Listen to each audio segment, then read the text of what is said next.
Hey, buddy. Rah. Hey, man, that's a sweet heavy metal happy hour t-shirt. Where'd you pick that up? Thanks, dude. I got it at the Toxic Radio shop. Toxic Radio has a shop? Yeah, dude. It's in the app or online at toxicradio.net. That is sweet. Yeah, and I also got a rockin' Toxic Radio hoodie and a Red Band Underground shirt. Dude, I'm gonna look so rockin' at the party tomorrow. Well, I think you look pretty now. Oh, wait, what? The Toxic Radio shop is a place to get all your Toxic Radio gear. Shirts, hoodies, stickers. Find it at toxicradio.net or on the app. Don't buy it safe. Buy it toxic. Hey, where are you going, man? Master, dinner is served. Igor, it's not that I don't appreciate the effort, but you know I prefer my meals uncooked. And how many times have I told you about using garlic? Yes, Master. Forgive me, Master. Please. Bite into Paradelphia. Thursday nights at 8, only on Toxic Radio. Paradelphia. Because what if it's all true? Enjoying all that Toxic Radio has to offer? Well, make sure you like and follow us on Facebook, Twitter, and Instagram. Be the first to find out about ticket giveaways, amazing guests, awesome contests, and Toxic Radio events. Just search Toxic Radio Live, all one word, and press that little button. Every time you do, someone here at Toxic Radio will get their wings. Yay! Well, not really. Aww. But we will get a warm, fuzzy feeling in our tummies. But then again, that just might be the beer. Anyway, like and follow us, and we will see you out there on the interwebs.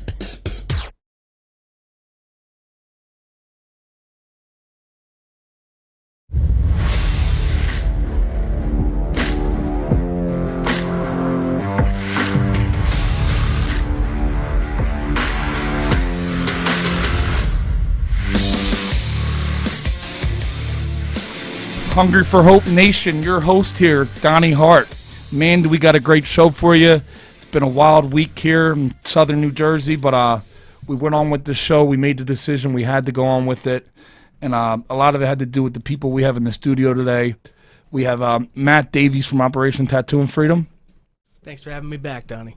Yeah, Matt, you were on the show. When were you on the show? St. Patty's Day. And you're from Mullica Hill, where the tornado was. I was maybe a mile away from where those tornadoes were touching down. All right, so we'll get on that. And tell us who you got with you. Today we got Chris Jones, who's the president of Operation Tattooing Freedom, and we got one of our authorized artists, Mr. Soldier Mike, over there. How's it going, people? So we got Clipper Chris Jones. Am I saying that right? Yeah, Clipper Chris Jones. You used to pro wrestlers? That sounds like a pro wrestler name. You look like you could be a wrestler. You guys could be like a tag team. He seems like he likes ever since I retired and shaved my head and then tattooed it, everybody's been calling me Bam Bam Bigelow, so maybe I could be the second coming. You know, me and Bam Bam trained at the same school, man. Oh, really? Yeah, that's awesome. Man, he was one of my favorites growing up, too. Yeah, I thought the Bam Bam when I saw the tattoo. Yeah, everybody does. So then who you got with us now? This is Soldier Mike. He's one of our authorized artists. He's out of Soldier Mike's Tattoo and Piercing in Lafayette, Indiana. And where are you from? Tell everybody you're the president of Operation Tattoo and Freedom. Tell us just a little. Yeah, I'm the president of Operation Tattooing and Freedom. I'm currently tattooing out of Broken Lantern Tattoo in Charleston, South Carolina. I've been tattooing for going on 9 years now. 1 year full-time tattooing. Other than that, I was active duty for the whole time I've been tattooing, except for the last year after I retired. So tell us more about your active duty, man, because I know that has a lot to do with this. Yeah, so I joined the Navy August 11th, 2000. So, of course, with this weekend being the 20th anniversary of 9/11, I was in for 1 year and 1 month to the day when 9/11 happened. And, of course, that changed the whole course of the military for the foreseeable future. And still to this day. I served 3 years on board the USS Simpson FFG 56, which Matt was kind enough to at least take me where I could at least see her from a distance, as close as we can get to her the other day at the shipyard, which was fantastic. That was in Philly, right? Yeah, it's in Philly. So that was the ship you were on, and now you got to see, what's that, like the graveyard? Or? Yeah, it's super sad to see her that way because, you know, when I was on board, I was 17 years old when I joined. I was a child.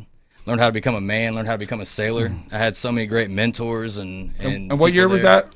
2000 to 2003, I was on board the Simpson. So just because we had this, you were out there, you saw this tornado, that was a tragic event. I can't compare it to 9/11, but the 20th anniversary is coming up. How did 9/11 affect your call to duty? You were there when 9/11.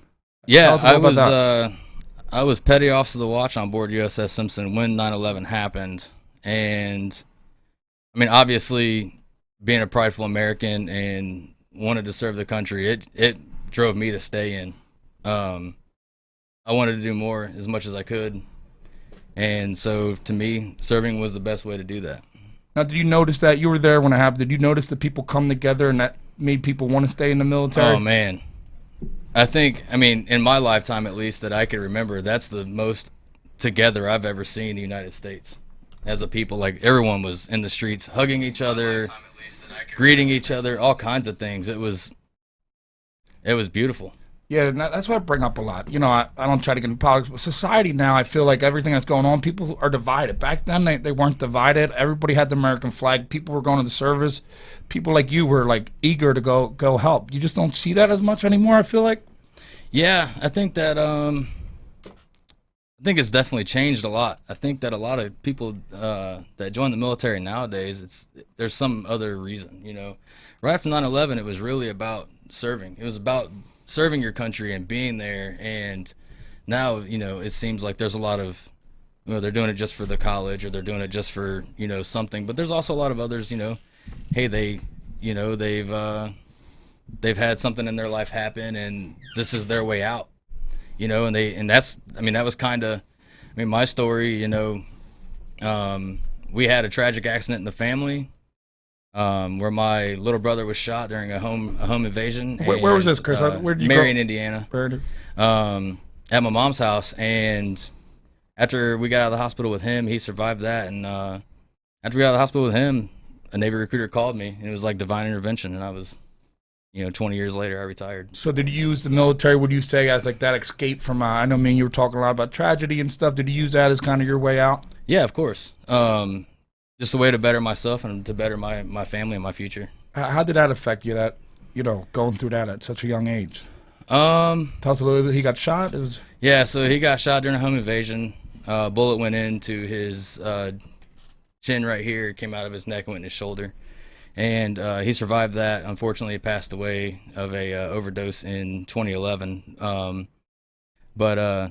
mean, getting that call in the middle of the night from your mom, who's, you know, obviously frantic and very upset, and getting that call and having to go through all that, and it just made me realize that, you know, I've got to do something to change and get away from all those things that are going on there.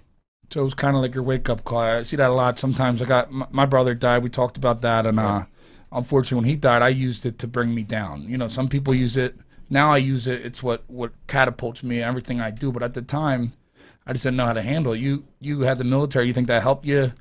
Oh, 100%. Going to boot camp and things like that, I mean, it takes your mind off of everything else, because you have to focus on the task at hand when you're at boot camp, or when you get to your command, you get to, you know, doing missions and you're going underway and doing everything. You know, you have a responsibility to do your job on the ship so that the entire ship succeeds. Yeah. You know, because only one person can make the ship fail, you know. And then especially I was doing navigation, so it definitely could have, you know, been tragic if I wasn't paying attention or doing my job correctly. So you had that was like 2000, was he? Yeah, that happened, I want to say that happened in like the mid-June time of 2000, and I joined the Navy August 11, 2000. And then 2011, that same brother, he overdosed, he passed away. Right, he had an accidental overdose, passed away, and I was in El Salvador at the time when that happened. I got the call from my kid's mother. He was 24 years old. And I got the call from my kid's mother. I was in El Salvador, and within 24 hours, I was home and with my family. I had some phenomenal people. I don't want to miss anybody's name, so I'm just going to thank everybody who was down in El Salvador with me. They took me to my apartment. They packed my bags. They held me up when I was down, when I was crying and upset. I was trying to get hold of my family. I mean, that's what the military is about. We're family. And when you're overseas, that's all you have. We only have each other. And especially down in El Salvador, we had such a small command. in such a dangerous place that that's all we had was each other. And those guys down there were, from the top of the chain of command all the way to the bottom, were 100% there for me. And I will always be in debt to them for that. I wanted to bring it up because it just stood out to me. I told you my brother died, and I went through that dark path, but he's the one who, his death is what started Hungry for Hope. I knew I needed to do something in his honor. So I feel like you had that shooting, and then you had that death, and now you do a nonprofit you're president of that really helps people. It's all, they're people, veterans. Tell us exactly what Operation Tattoo Freedom, what kind of veterans they work with. So Operation Tattoo Freedom, we do vet-to-vet tattoo sessions for veterans who are being treated for PTSD, anger, anxiety, or depression, or any other mental health issues. Basically trying to treat those wounds that you can't see from our veterans when they come home from overseas. And a lot of times they go unnoticed or they go unspoken of. And basically the science behind it is more of, while you're getting tattooed and those endorphins are releasing and you're having these hard conversations, the veterans are able to open up to other veterans easier than we are able to open up to therapists, because we all speak the same language. Yeah. And when we speak the same language and we can understand each other, and you go to these therapists who's never served or they have no idea what true tragedy really looks like or feels like, it's really hard to connect with them. So we set these veterans with another veteran artist, and of course, that's what brought Matt to us. And I mean, thank the Lord for that. I mean, Matt's been a godsend. We can't thank him enough. And Matt's only been with us since the founder, Lewis Hunt, who's a big shout out to Lewis. Yeah, huge shout out to Lewis and his wife Jamie. I mean, they are both, just phenomenal people. And Lewis had the foresight when he got tattooed by Ryan Eternal down in Hart and Huntington Tattoo in Florida, to go, hey, wait a minute, there's something to this. I had this conversation when I was getting tattooed, and this is kind of what brought it all about. And then Matt got a session done with us, and then all of a sudden, just like, man, he was sharing all of our stuff and like commenting on everything, and it was like, I was thinking, man, I don't know where this dude has the time to do all this stuff. Like, he's got a wife and kids, and I didn't know who he was. And then one day, by happenstance, he's like, my view from the office doesn't suck, or something like that. And it was the row of frigates at the shipyard down there, and my ship's down there. So I was like, hey, man, my ship's down there. He's like, which one? I was like, the Simpson. He was like, I was just on that one yesterday. He's like, I'll send you some pictures or something, And I was like, oh, that's super cool, because I haven't seen her in like 18 years, So me and Matt start talking, and he's really sharing everything. And then Lewis asked me to be the president. Lewis had kind of felt with him. When was that? This was around like October or November of last year, I believe it was. Lewis is not an artist, so he felt like he maybe had taken it as far as he could, as far as the artist thing went, and he thought that I'd be a good replacement for him when he was being the founder / president. And so we've taken that, and then, I talked to Lewis, and I was like, hey, this guy's, I don't have time to really even run my own dang social media. And here Matt is sharing thousands of things that seem like a day. I was like, why don't we bring this guy on and see, he's obviously, he's had the session done. He believes in us. He believes in what our mission is. And we brought him on, and, it's been nothing but a godsend to have him on. And, the work he's done for this Philly convention has been insane. The artists don't even know yet. Like, the artists that are coming here, they have no clue all the stuff that Matt's done. And, Matt gets excited. He wants to tell everybody everything all of a sudden. I'm like, hey, man, pump the brakes.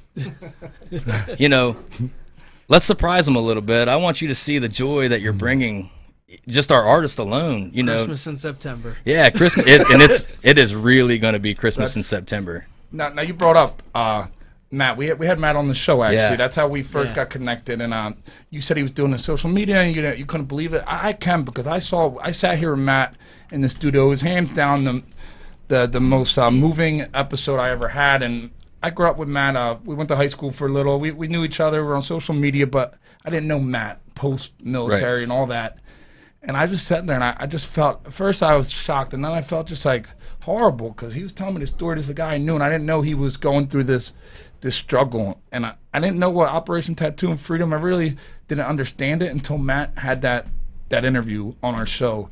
It saved Matt's life, right, Matt? It saved your life. It did, because pretty simple. When you struggle with, like, you don't feel like you can talk to anybody about it because you don't think anybody can understand it. And like, if you go to a therapist, yeah, you went to school for 6 to 8 years. That's great, but you don't know what that lifestyle is. So when I'm trying to talk to you about the problems I'm having in my head, and you need me to stop and explain it to you, it's not going to make me want to talk to you more. It's going to frustrate me more, and then I'm going to leave from that session more annoyed, and I'm not going to be able to get out what I need to get out. It's just going to bring it to a boiling point with me, like, you're really solidifying I can't talk to somebody. So when I was able to do my session, I'm like, holy crap, like, he was in the Army and the Marines, but he understood what I was saying, the lifestyle, the lingo. And that's what made it so, like, okay, so I'm not alone. I do have someone I could talk to about the horrors that we see when we're out there and doing these things. People think, they see these movies and these, like you watch a Pauly Shore movie that when he's in the military and you're like, oh, it's all fun and games. Well, and then you watch the other movies, you're like, it's a lot worse. Put it on fast forward, and that's on fast forward every day of your life. Yeah, Matt, you bring up the thing where you say, well, I want to get through to people. You went to the VA, you went to these therapists or whatever. Yeah. And they weren't veterans, correct? No. So these are people helping veterans who fought. And you had to sit there. You had, what, like an hour, say? Yeah, so for and you spent, 30 minutes explaining to them military stuff? They had no idea? Yeah, and the worst part is when you're doing it, you essentially start to dumb it down when you're talking to them, and then you feel like you're losing out on the details that they need to help you with, because you're like, I have to basically put this as dumb as possible because you're not going to understand it, because it's, this isn't a leather couch session. This is me telling you, hey, there are real problems going on in between my ears, and I have to explain it to you. I can't tell you what may have caused it because of how many sessions did you say you have? I Hour had each, how many? Like 3 or 4 I had with the VA, and it just felt like I wasn't getting across to them. So you had 3 or 4 of them, and then you had, what, a 3-hour tattoo session with Operation Tattoo and Freedom? 5 hours. What one was better for you? 5 hours. So with a tattoo artist, this guy wasn't a professional. He wasn't a therapist. He wasn't. 4 hours with a therapist equated to the introduction to the tattoo artist, because all I had to say was, hey, I was in the Navy. Okay, well, what did you do in the Navy? Hey, I did ordnance in the Navy. Okay, we can relate, and we start talking about where we served at, what we did, and then we got into more, and then it got to the point where I started telling him about what happened to me, and I'm like, I've never talked to anybody about this, and I think I've barely said it to my wife, but I just met you a couple hours ago, and here I am telling you about this horrible tragedy that happened in front of me. Because you felt comfortable. I'm just trying to get, at first I didn't understand, people sometimes they don't understand. I'm trying to get people to understand how a tattoo artist can help veterans. That's what it is. I feel like you felt comfortable. You broke that wall down. It's like an icebreaker, would you say? Well, I mean, as Chris said, the endorphins are going, but it's also that we are a family. It doesn't matter, like Mike was in the Army, but Mike and I, if we needed each other, like Mike needed to talk to me, I'm there for him, because we know what that lifestyle was, what those tragedies are, what you had to envision and deal with. So it's easier to talk to somebody that has lived that life, as opposed to trying to not only explain it and have to break it down for somebody, but then you don't feel like you're actually getting out what you need to get out. You're teaching somebody about what's going to happen if you join. Yeah, I just want to get that across. It took me a while to get it. I'm not a vet, but I've been working with you and Mark, I believe, who's actually here. You vets all stick together. Here, you guys were here, and Mark, I believe, of Paul's Healing Heroes. He came here. He's actually out there, watching the show right now. You guys all stick together. That just says a lot. But I just want people to understand why places like Operation Tattoo and Freedom are around, because really without it, you wouldn't be here. Yeah. Therapists, they go to school, but that don't mean anything. Am I right? You can't teach life experiences, and that's the thing that a lot of people don't understand.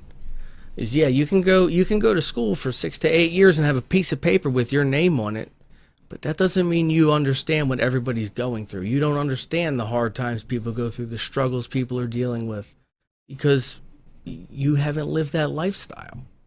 Now, Chris, back to you. You're the president. Have you noticed you did have tragedy before you went to the military? That experience, I'm sure, was a whole different thing, but you had the shooting of your brother and then the death. You deal with a lot of tragedy now with these veterans who are, just they're going through that mental health. Do you feel like you can relate to them a little more, not just because of the military, but because of what you experienced with the death of your brother? I've been there to the death of a brother. It's the worst thing. I wish it on nobody. Right, and exactly. When you have someone who's went through something very similar to yourself, then there is a deeper connection there. The same thing goes for just like Matt said with like when we speak our lingo to each other, and we could be in a room full of people and we could be the only two vets in there and we could be having a conversation and we'd be the only two that know what each other's talking about. You know what I mean? Everybody else would be lost in the sauce while we're having a full-on conversation using all of our own lingo and terms. And, of course, we have acronyms for everything and stuff. We can almost have a full conversation in acronyms, and everybody understand exactly what we're talking about, but we're not just LOLing people. Yeah, we're not LOLing people or IDKs or whatever the kids are using. My kids would get a kick out of that, but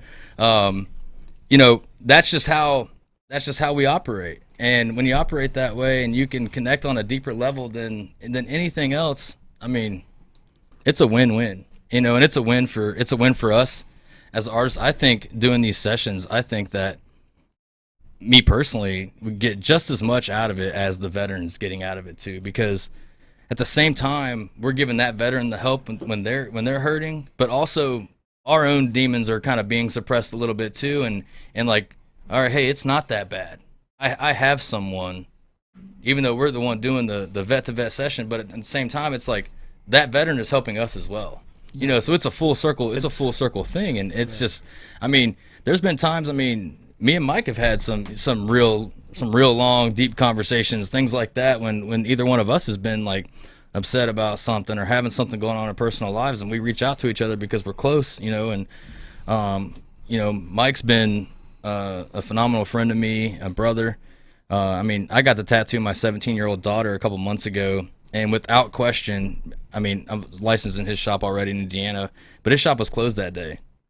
And his lovely wife, Sherry, went up there, gave a key to me, and let me tattoo my daughter. It was just me and my daughter in the shop.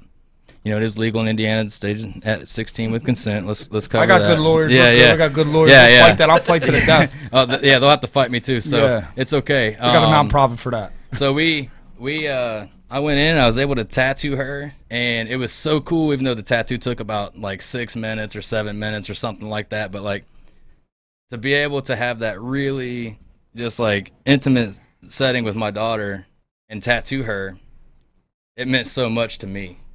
And Mike gave that to me, and without asking for anything, gave that to me, and of course, I didn't let him go empty-handed, which he hates, and he told me he's going to drag me behind his car for it. But we got a lawyer for it. Yeah. But and it becomes more than just a tattoo, and that's the important thing. It's more than a tattoo, and these artists and these veterans create lifelong relationships, and they become entangled in each other's lives. They become each other's rock, their pillar. Anything you want to say, like that's just how it goes, And then it's the same thing, like me and you, we lost our brothers, and no one can say how we feel unless they've lost a sibling. Yeah. As soon as you told me that, yes, I actually didn't know. I felt bad. I didn't know. I felt a connection right away. When my brother died, I'm telling you, I would only talk to people who lost somebody because I felt like I didn't want to be around happy people. If you smile, and I was so angry, I wanted to punch you in the face. Yeah. I was in a dark place, and I just surrounded myself with people who were in a dark place, people who lost people, and I've gotten out of that. But you just relate to people, man. Sometimes, unless you lost a brother, you really don't know that experience. And I think that's why you guys do so good with the veteran stuff. And you mentioned, you said sometimes you feel you get more out of it than them. That was the thing. When I started doing this nonprofit, I'd come home and I felt guilty. I'm like, I'm supposed to be helping them, but they're helping me. These people I was helping, these homeless people. Even yesterday during the tornado, I was helping them, but I felt guilty because I got so much out of it. I was so grateful seeing that guy. You came out yesterday to the tornado, and I watched this guy lose everything. He lost everything. He had no insurance. He was waiting for people who weren't coming for him. He thought the government was just going to pull up and help him. He had nothing. He sat there for 2 days, and we got all the volunteers we could, and we helped this guy. I volunteered for probably like 30 hours. This guy lost everything. We got him pizza. You know what he did when the pizza came up? He pulled out his wallet and tried to pay for it. He lost everything. He had no insurance. I'm talking 100,000. He lost his home. He had no cell phone. It's just like his older guy, just kind of lived off the land, but he was such a good guy. Such a good guy. He kept on asking us, you got to go help people. I don't have kids. Like, go help people with kids or something. He lost everything. You were there at that property. You know, and I gotta say, because I know like the podcast must be about us and everything, but I can only speak for me and how I felt when I walked up on that yesterday and seeing the devastation of that gentleman's house and everything. But what I saw was the happiness in your face for helping, and that's toxic. You know, that like in a good way, like that.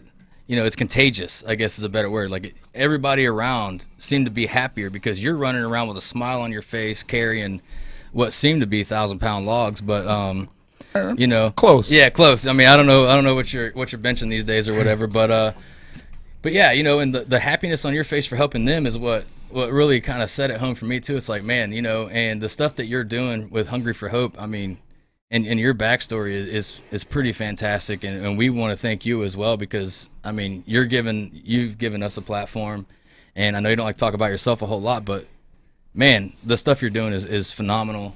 You out there helping those people and not asking for anything in return, and that's exactly what we want out of Operation Tattooing Freedom and our artists. It's crazy. You came up there. You know, some stuff you can't fake. And you guys came. You had just flown in. I didn't meet you. I was looking forward to meeting you so much. I love meeting Matt, man. We go way back. I can sit here and talk to Matt forever. You guys came up, and before I knew you guys were gone, I felt like guilty. I was like, damn, I didn't get a chance to really even talk to you. I hit you up later. I was like, I'm sorry, because I was just so into, you know, I really, really wanted to see you guys. I was looking forward to it, but I was just so into the mission, helping this guy. It became like... I kind of felt guilty, like I was interrupting you at that point, dude. Yeah, I was 100%. just like, I was like, listen, you're in the zone, and I'm bothering you. And I was just like, you know what, this dude's doing so much for this poor guy who... He was just so lost because everything was just taken from him in a moment. And I was like, you know what? You need to be helping that guy because that's what that guy needs right now. And I'm taking that from him and I'm taking that from you. So I just wanted to say, you know, hey, I'm sorry to take away the time that you were putting towards helping that guy out. Now, you guys being there are amazing. And you said that feeling. I'm telling you, anybody out there struggling, the greatest feeling, I've done a lot of stuff in my life. Good, bad, in between. I've been to the highs and the lows. The greatest feeling... Nothing close to this feeling. That feeling I felt yesterday, that feeling helping somebody, I think you got to go through, you know, like I was telling you guys, I've never been hit by a tornado, but I've been hit by a damn storm, life. And I related to that. Then when I looked into Steve's eyes and them other people, it was the same look that was in my eyes back in 2014 when my brother died. And just something, just like you said, you relate to veterans and people who lost their brother. I relate to people going through tragedies because I've been there. But now I changed. I told you I would hit people if they had a smile on for almost a year. I swear to God, I got in fights. My life was out of control, and I didn't want to see people smiling because my brother died. Why are you smiling? That was my thing. I was beating people up. I saw you on the street. I was out of control. Now, the complete opposite. I smile even during the hardest times. My day, you know, life's not amazing all the time. I have bad days and stuff, but I never let other people see it because I know my energy. If other people looked at them storm victims, if I showed any ounce of like I was kind of upset by this or I was down, they would have fed on that. Instead, they fed on my positive energy, and that's all I could bring to that situation. I feel like it's very similar to what you guys do. Right, and I mean, like I said, it's contagious, and the people around you can tell they were feeding off of that. Those people from Lowe's and even Steve looked like he lost everything, and the guy was still running around shaking hands and helping out, and like I said, he wanted to pay for the pizza. He wanted to pay for the pizza. Can you believe that? You know, and like, but that shows to me that shows what kind of man Steve is, and anything that you know we can ever do to help, anything like that, whether it be donating tattoos for an auction or something like that. You know, we would be more than happy to work with you on that and try to get some help to some of these people out here. You know, there's a guy back in Charleston. I was mentioning him before. I'm gonna give him a shout out, Gene Gilchrist. What's up, Gene? What's up, Gene? This guy is always, when there's a storm, he's always loading up chainsaws, getting his truck, he's going down, he's doing things, and it's super cool because I see him, you know, and then I happened to have a Sunday off. I think it was like last week or 2 weeks ago, and he was loading up we got about 26 feet of a 55-foot tractor trailer loaded up with supplies. And I went and helped him collect all that, and he drove it that night to Waverly, Tennessee, with the flood victims out there. The hurricane hit that same day down New Orleans. Next thing I know, he didn't even come home. He goes straight to Florida, and he's helping out down there, you know. It's the same thing. Like I tell Gene, the same thing I always tell Matt. I don't know where he finds the time to do all this stuff. You know, I feel like Matt's on a different, he's in a different parallel than the rest of us because he must have more time or something because he's got his 2 beautiful boys, his beautiful wife at home, and then he still finds time to do all these extra things. I don't understand it. And, you know, and shout out to Kelly too, because shout out to Kelly. I've had to say, you know, hey, you know, thanks for lending us your husband for seemingly most of the day, every single day. And, you know, and then being around Matt the last few days and his family, that's not really the case. Like Matt he's efficient with his time and, he's very involved with his family, and that's really good to see. I call him the dream team. And, you know, with our lovely new shirts like you're wearing there, which we appreciate you rocking that for us today. You know, that's what I wanted to get printed on their shirt was the Dream Team, because that's what they are. They're the Dream Team. Yeah, but you said Matt does all this stuff, and it's crazy. Even the last week, man, I've been sleeping like an hour here, 2 hours there, because I've been out in the storms with the Enrights and all them people in the community, because that's where I grew up. I don't live there. I haven't lived there in a while, but I felt connected to these people. They were also, you know, it was trauma, but they were people in my hometown. So I was spending, you know, 14 hours there, and I do concrete for a living. I just can't give it up. So I was still doing concrete, and I didn't feel, not one time did I say, man, I'm tired, because I had such passion. Not at all was I like tired. And I think that's what Matt runs on. This thing saved Matt's life. It's that adrenaline and those endorphins for you, and that's what gets you going. And that's exactly what happens when you're getting tattooed, and I'm still working on getting sponsored by Monster for how much time I found in the day. Shout out to Monster Energy if they want to sponsor Matt Davies. You need better goals, Matt. But no, I mean, and it's serious, you know. And then and all of our artists too, you know, and you know, we have, what is it, Matt, 42, 43? After this weekend, Matt does everything. He knows the numbers. Yeah, he knows. Yeah, you're the president. That should be I know. I'm terrible. Now with you all do that too stuff. much. Stop. I know. After this weekend, we will be at 49 artists in 25 states. 25 states.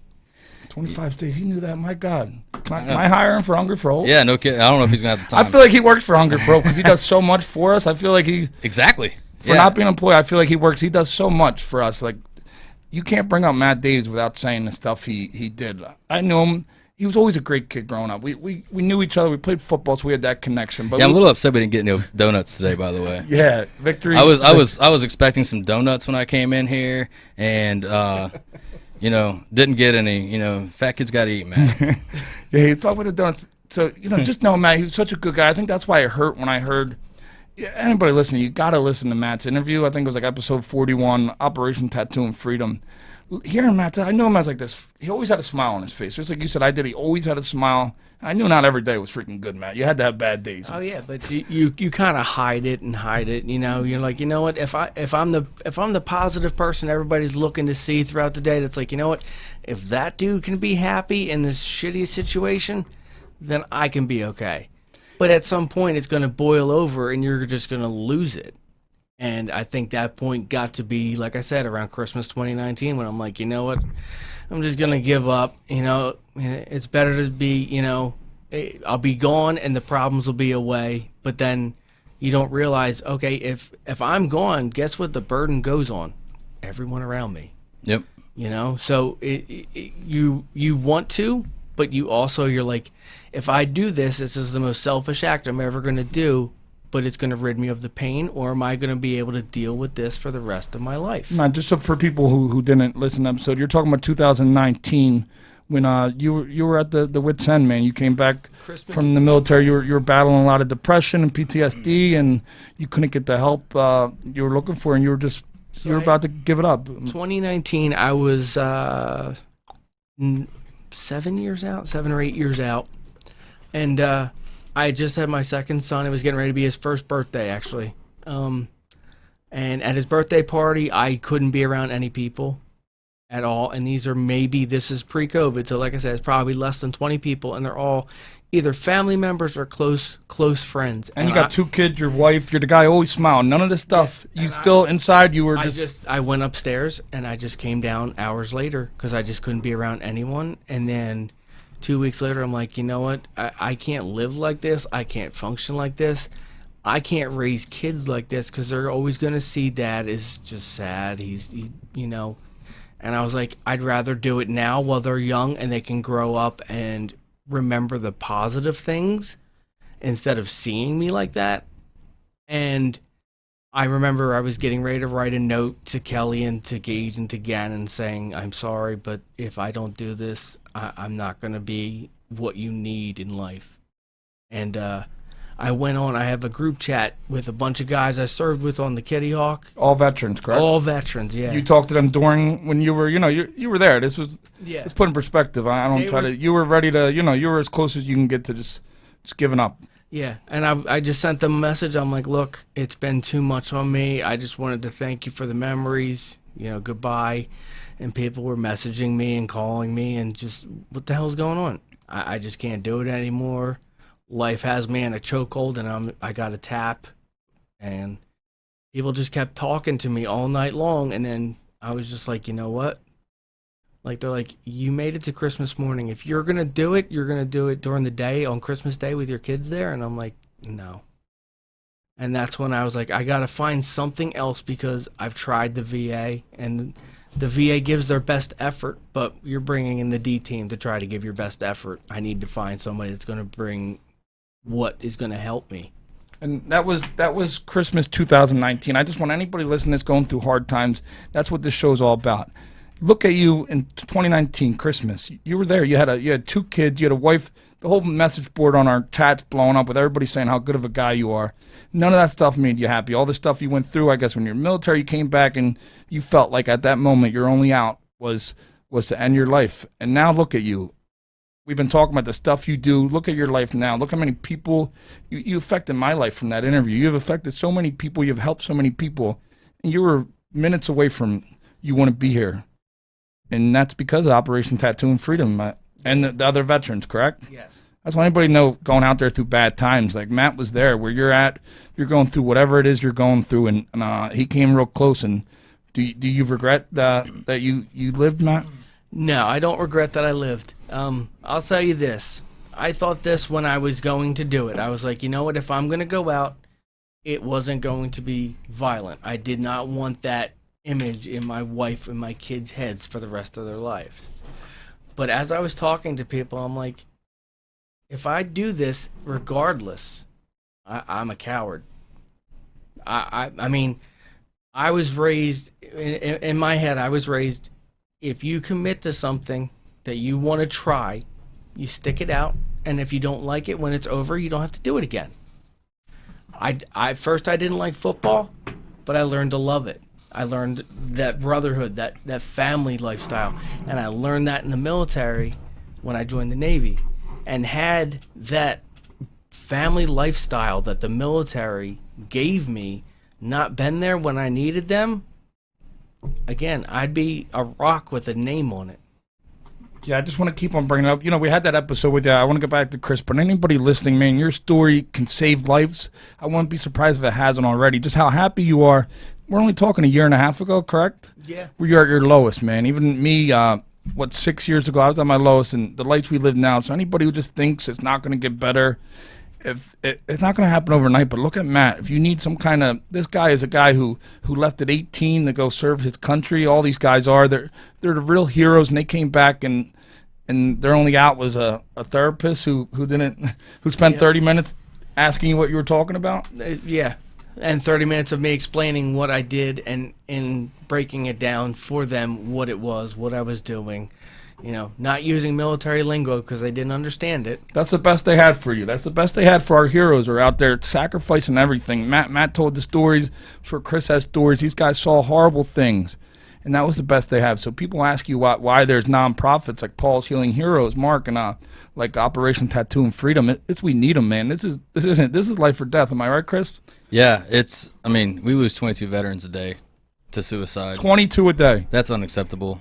At any rate, that's unacceptable. And even one is unacceptable. When our men and women come home, we got to be there for them, and that's exactly what Lewis's plan was when he started Operation Tattooing Freedom was we are going to be there for as many of these veterans as we can, and we are going to try to help as many of these veterans as we can. Now, the process may not be swift and fast as a lot of them want. We get a lot of crazy messages about that sometimes when it's like, oh, I've been on this waiting list for a long time. It's like, well, you might live in a state that we don't have an artist too, and we got to find a way to get you into this thing. And a lot of people think it's just a free tattoo also, and I want to reiterate that. And me and Matt have talked extensively on this because it kind of gets under both of our skins when.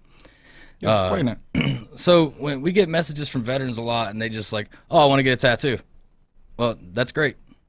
So go to a local shop and get a tattoo then. If you want a session from one of us, you have to apply. It goes through a process. There is a vetting process, and sometimes that vetting process does take a little while. And with COVID being last year, we had artists their shops were shut down for months and months and months. You see this, Mike? You were. Yeah. Oh yeah. Now tell us the vetting process. Say if there's a vet out there, what would qualify them for a tattoo?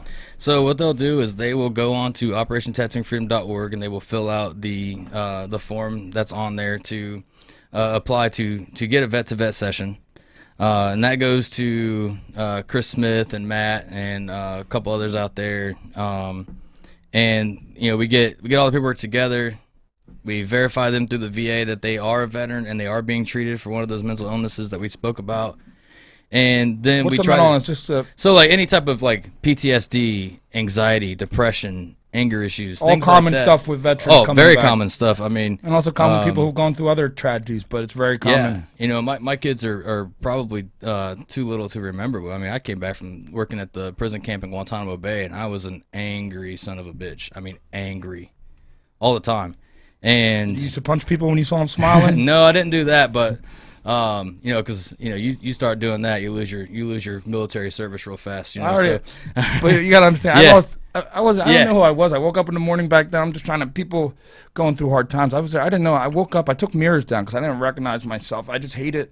I didn't know where I was, so it wasn't really me. I try to tell people it wasn't really me punching them people. Yeah, it's like a weird negative out of body experience that you have when you don't recognize yourself, or you get angry at stupid things. It would make you so angry. So when it comes to that stuff, so we get them vetted, and then the process it takes a little bit of time. But with the COVID stuff, like I said, it's hard for me to ask my artist, like if Mike's shop is shut down 3 months, as soon as that he opens back up, I don't want to ask him to do a session right now. He's been 3 months without work. He's got to feed his family. He's been trying to find work. Because he's not getting paid. Mike's one of your artists. Right, Mike. Yeah, Mike. They're all over the country. Mike's in Indiana, right? Right, Mike's in Lafayette, Indiana. Soldier Mike's Tattoo and Piercing. Soldier Mike, my fault. And yeah, he still answers the phone, Soldier Mike's, whenever I call, which I tell him, like, dude, quit doing that. You see my name pop up on there. I'm about to leave here and go to the recruiting office. I feel so out of place. We got Mark out there. He's in the military. I'm sorry, Jamie, are you in the military? I feel so out of place. I'm about to go. I don't know.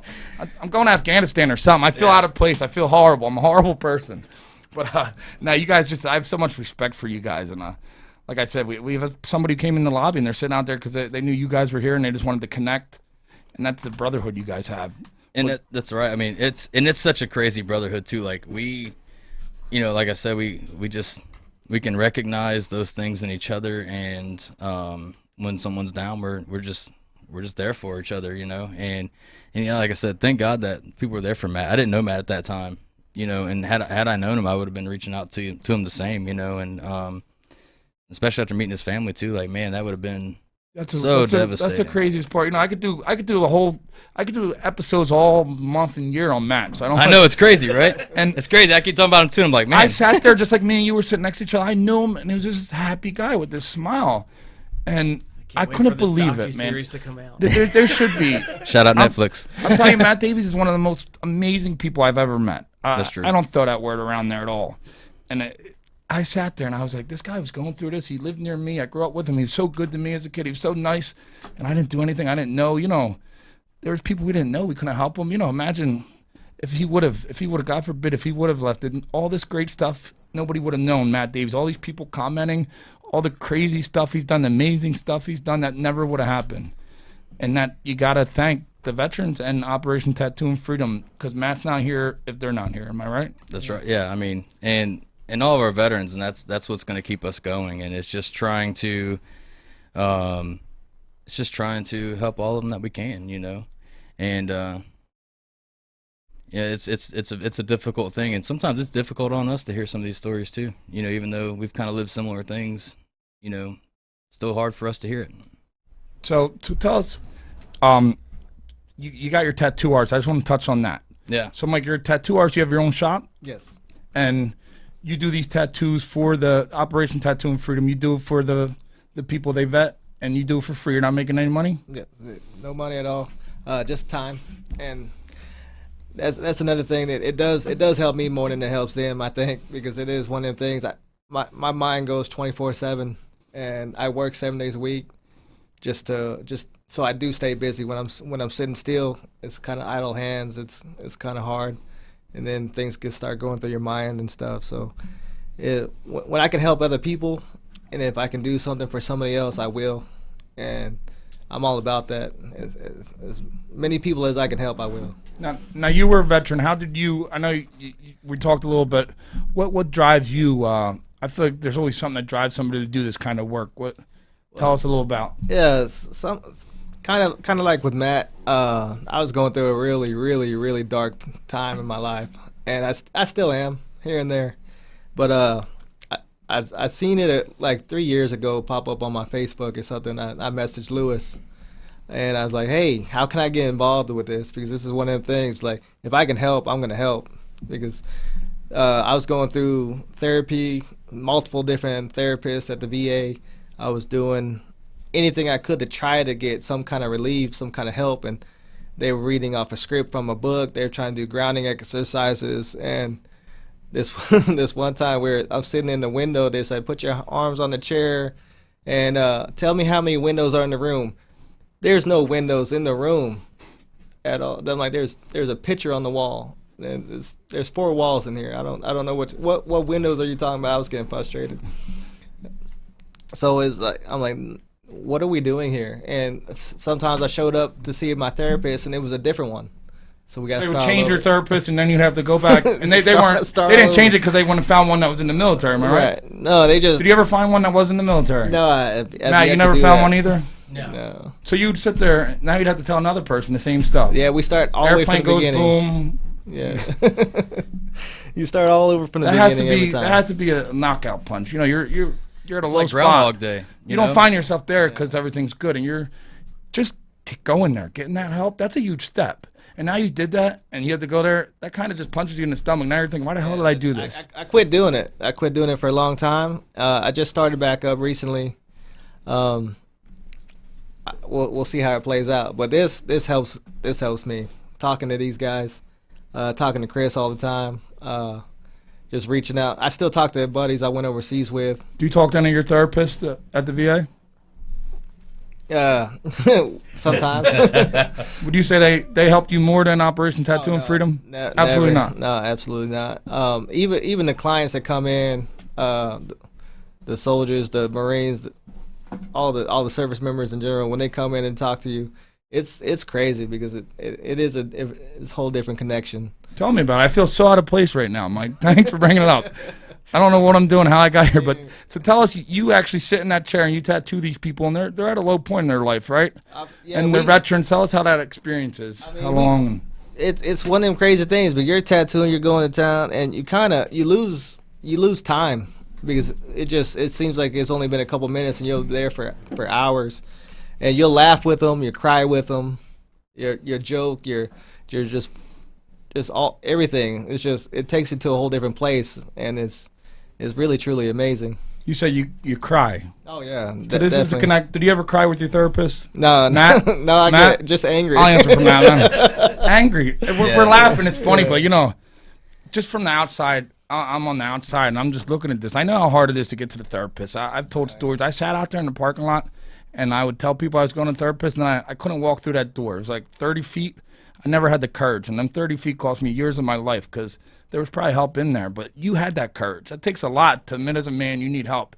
And then you get there, and you got freaking Joe Smo who doesn't know what a grenade is. Are you kidding me? Well, I learned something recently about the VA that's kind of interesting. Is the doctors and the therapists and everybody in there, they cycle out every 6 to 9 months. So you don't get to build a relationship with them because, as Mike and Chris will tell you, when you go to book with the VA, it's, hey, this is months out. You know what I mean? Like, I had to book a doctor's appointment in May for September. Yeah, I'm a year retired and still haven't gotten a rating yet. So, I mean, I'm still sitting there waiting. So by the time you have your first conversation, your next conversation was somebody else, so you're starting all over again. And then by the time you get your next one, you might be starting all over again. So it makes it hard to be like, all right, I'm opening up to this person and they're gone. And I'm opening up to this person and they're gone. So it's like, I don't have any trust in this next person because I haven't gotten through to them to that point yet. Whereas it's like, hey, you may have gone to a different boot camp in a different state, but you also live that, hey, 6 a.m. is Reveille, and you heard colors, you heard taps every single day. I'm so lost right now. Continue. Colors and taps is when they play the national anthem for you. No, I just think it's amazing, like this connection. I can just feel the connection whenever I see you guys and veterans together. And you should try to go watch a movie on base. I don't think they'll let me on base, but yeah, we'll take you on.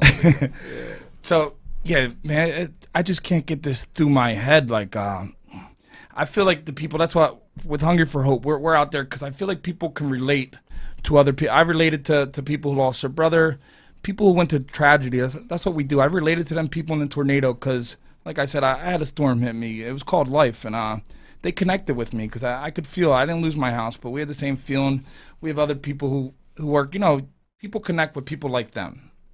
Well, even though you didn't lose your house, you lost a part of your heart, and it's the same thing with them, and I think that we can all connect on that level. If you break it down to the basic human level, just being a kind human, then that's where it starts to come in. It's you show that act of kindness to someone, and then they go and show that act of kindness to someone else, and it's that pay it forward mentality. And I think that that's really what we're trying to do with Operation Tattoo Freedom. We're just trying to pay it forward to other veterans, and then those veterans go out and then they spread that word. And they say, hey, I reached out to these guys, and whatever, and it's a trickle effect, and it's just trying to inch away at making the world a better place and helping our veterans and all these.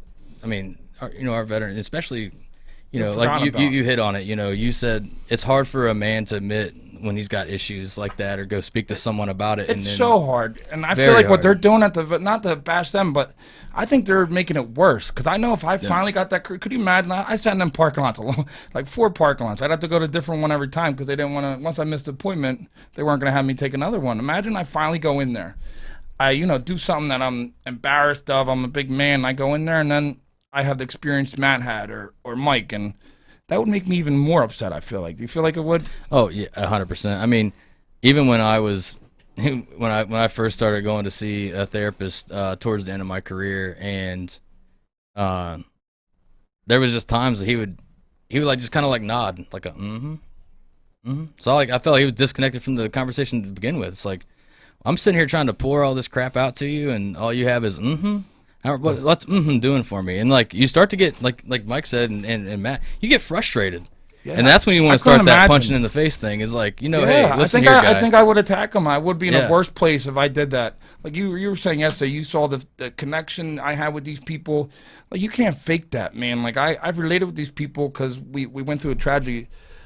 Mike, you were talking about you could relate. You were crying with these people. These are people you never met. Like when you're tattooing these people. You never met them. None of the people, a lot of the people, Operation Tattoo and Freedom, they haven't met these people, and they're in there crying, hugging. Matt sat in one of them chairs, correct, Matt? Yeah, I did. And these are people you just met, and you're able to connect just like that. So I just want anybody listening, man, these vets, man, like he said, they're so backed up because they don't have enough help. You can go on, how can they help you just to get that off? All right, so a few different ways. Donations obviously help a lot. We do have some artists that they're not in a position where they can donate the sessions fully, so they take discounted hourly rates and things like that. So donations do help a lot. We do a lot. We try to do a lot of fundraising. Of course, some of that stuff's been a little bit kind of muffled a little bit just because of some of the rules and regulations that some of the social media platforms have and the things you could do for that. If they're an artist and they want to get involved, they can reach out to us on the Operation Tattoo Freedom Instagram page. There is you know, we want the best of the best, and unfortunately, you know, there are tattooers out there that just don't meet the mark. Even if they're veterans, it's hard for us to tell them no. But I mean, we don't want to sit someone with someone who's not going to get the work that we feel they These deserve. are the artists. So you Right. vent the artists too. Yeah. What would keep an artist? Just the quality of tattooing. And also, you gotta have the conversation with the artist too. You want to see what kind of person they are. You know, you don't just because they're an artist and they're a veteran, that doesn't mean that we want them on the team. It just of course, we want to be there and help them out, but we want the best people and the best artists helping our veterans who need the most help. So we do vet the artists. I try to have a conversation with every single one of them. We got a couple new ones for the show this weekend, and you know, another thing At the too. show that you're in town for the Philly Tattoo Convention. Right. I should have left Matt at home because we spent so much time on his amazing story. I know, right? It's crazy, man. Every time I feel like, man, I thought I got it on. Yeah. I'm just more moved by this There's guy. so Matt, much to unpack with that guy. It's insane. But Who yeah, would've thought? Wait till So- he gets to Easter The guy 2020. the guy who's on my football team who just smiled all the time is Right. probably the most amazing person I ever met in my life. So this weekend at the Philly convention, The tattoo convention, that's one of the right. biggest conventions in the... I believe it is the largest convention in the world, I believe, and Troy can chime in on that if he's listening or whatever. But yeah, so Sunday at the Philly convention, we are doing donation only tattoos. Donation only meaning donate what you can. We don't care if it's $1. We'll still do the tattoo. We have a bunch of set designs, arms and legs only, and any veteran, active duty, or first responder. We added the first responders. Actually, after doing the Preston and Steve show, They don't have to be a veteran? they don't have to be a veteran. First the responders too, because this is 9/11 weekend, and let's not forget our first responders on 9/11 weekend. I mean, 20th anniversary, man. That's right, crazy. Too. 20 That's old. 20 Can't years even ago. start- I mean, I was a child. We get going and- on that. We won't stop. They had us over. We were helping at. We got a 9/11 memorial in Mantua where the tornado hit. I spent like 5 hours there, cleaning up all the trees just so they could have. They're having a big event. They got Right, one of yeah, the you were beams. saying that. I even forgot about that because you just get so caught up. I think I even forgot to bring it up to some people because you just forget all that. But that was another. I saw volunteers out there helping that just so people who can, you know, people lost. My one buddy Vince Primavera, if you're listening, he lost his father-in-law. They just want these people to have this little memorial for them. It makes them feel good. They can remember the people they lost. So there were volunteers out there cleaning up all these trees for free, so these heroes could go remember the people of 9/11. That was just another amazing thing I've seen in this tornado. Right, that's the other thing too. And we decided to add in the first responders and even the dispatchers as well. We got a message from a lovely lady who's a dispatcher. I'm not sure. I can't remember where she said she was a dispatcher from, but she's like, "Hey, do you guys include dispatch?" I'm like, "Well, absolutely. You know, let them know. Like, well, you know, if What you're, else? you know, if you're in that field, any type of that field for 9/11, you just got to be able to prove that you work in that kind of field, and we're gonna try to get to you. Obviously, we have, I believe, 9 artists tattooing this weekend, so we're gonna try to get through as many of those we can. The designs are small, like I said, it's donation only. So it doesn't matter, you know, what you can donate. And then we got a list of people we'd like to thank too, and we're gonna let Matt get to that. But I want to. He has the list. That's why. But I want to give one major shout out to Neo Metals, because Neo Metals has offered to match us dollar for dollar on our donations. Am I correct by saying that, Matt? Neo Metal said that. Neo Metals is going to match us dollar for dollar on our donations, so that is going to go a long way for helping us get veterans back in these seats. We're trying to expand, trying to do as much as we can to get going and get everything to where we can do all this stuff. But it's you know, it's a hard process sometimes, and we're doing the best we can to getting back caught up. But yeah, I mean, we're gonna be out there. Come out and say hi, shake hands, If give somebody hugs. wants to come and say hi or donate, they go to the Philadelphia Tattoo Convention. Yep, we'll have I'm a going to be big- there too. Come say hi to Absolutely. me. I'm going to stop by and see you guys, support you guys one of them days. Can we do if somebody donates enough, you can like power slam them or something in there somewhere, or maybe like break a table or a chair. If we get so much money, I want you to power bomb me through a table. Yeah, we could do that. What are we in Buffalo? And this is how the show gets cut off. I don't know how You got to do it in full uniform, though, buddy. these veterans just attack me. We're talking about helping people. Next thing you know, he says this and he goes and they're just attacking Well, me. I want to say something too. Matt put out a challenge, and we didn't reach the goal. He wanted to get us to 10,000 followers by the weekend, and he would get the Operation Tattooing Freedom logo tattooed on him. So if you're out there and you're listening and you haven't followed Operation Tattooing Freedom on Instagram, You're a horrible person. Get on there, tell all your friends. Let's get to 10,000. We're gonna put on the back of Matt's head. Only 3,700 people need to do this. So yeah, you're gonna be out there and you're doing first responders. Did you say you're doing pro wrestlers too, or no? Well, that's kind of we're gonna do one thing. Only if I can do the Bam Bam Bigelow tattoo on your head. Oh man, you can do it, brother. You gotta break out the black trunks and the mace, though, man. There they go. Yeah. I'll get back into wrestling if I do that. we could talk about that tattoo forever, because I could tell you where he got it, who got it for him, but we can't. That's a conversation we will have offline, because I want to hear it. But we got Wire to Wire Sports coming on after us, just so anybody tuning in. They're going to be on at 8:30. Gene and the guys are here, but I just want to finish up on. So you're going to be there. The people can come out. They can donate. In person, they come see you. Yeah, even if you got it in your heart, you want to come up, just give a donation. We are going to have a donation box out there all weekend. We are selling these fabulous T-shirts that have this eagle on them with the I don't know how to get to this camera here, but yeah, it has the eagle on it, the Operation Tattooing Freedom logo, and then on the back it says, "We are there for those who are there for us." And is that tell us about "We are there for those who are there"? Actually, I was like, hey, I want to do a new T-shirt for OTF, and I was sitting there designing it, and I was trying to come up with something to put on the back, and I didn't want to just put our website because we have that stuff already, and it just kind of came to me, and then I hit up Matt and asked him what he thought about it. He was like, yeah, I like that. And Lewis liked it too. So you hit up from Matt for everything. Matt, Matt, do you own this company? Matt's my right hand man. Let me tell you. I mean. He's like 25 states, 42 people. Yeah, 48, 25. That's amazing. He can remember all that stuff, and I have trouble with all that. And it's hard when you're a full-time tattooer and you're trying to do all this extra things and to keep up with all that stuff. And I am so thankful for him, and I'm thankful for all my artists too. Yeah, it's awesome having Mike here too. Yeah, but even anybody listen, Matt got in this because they saved his life, and now he dedicates his life. Just like me when I came back to give hope, because I said if I make it out of this, I didn't think I made a promise to God I didn't believe into, a life I didn't want to live, and I didn't think I was going to make it out. Yeah. And I did, and I'm man of my word, and I'm like, now I got to go back and help the people who were there. I feel like that's what Matt has done. Matt it's went totally back in and a helped cool these story people. too, and it's a cool story how he came to us and everything, and we're thankful for him. And I mean, all of our artists, Cactus Jack, Cecilia, Cactus Jack coming from Colorado, Cecilia coming from Virginia, Soldier Mike's here from Indiana. We have Tony DeVille coming up from Baltimore. They're all in town. Right. We have Mike Wexler's coming from Virginia. Shout out Jew Chains. Then we have.